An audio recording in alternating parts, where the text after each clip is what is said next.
The iPad Air 2 is Apple's latest tablet, and it's a sequel to last year's iPad Air.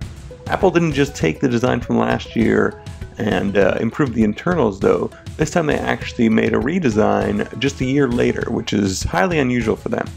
The redesign includes a new thinner case, which is also lighter. So the iPad Air was already Apple's attempt at making a thin and light iPad, but this year it's even thinner and lighter, but it's still with that 9.7-inch diagonal display in Retina resolution.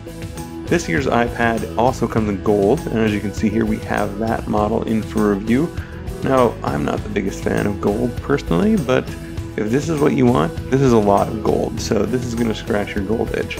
Overall, the iPad is a lot better than last year's. At first, when I was in the hands-on area, I was skeptical it would be, but then getting it back and comparing it directly to a first-generation iPad Air, there's a big difference in terms of what it feels like in the hand. It's a lot lighter, it feels a lot more portable, it's easier to one-hand, and it's easier to carry comfortably for longer periods of time.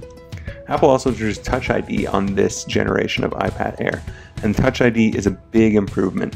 If you are not used to it on the iPhone 5S or later, it really makes it easier to log in. It's amazing how much of a difference it actually makes in terms of, versus entering a 4-digit code or a longer password, or just putting your thumb there and letting it recognize your stored fingerprint. Plus, Apple now lets you use that with third-party applications as long as they support it, and also with Apple Pay. Now, the iPad won't work in-store with Apple Pay, but it will work for online transactions made through apps, and that, I think, is going to be something we see a lot of developers move to incorporate.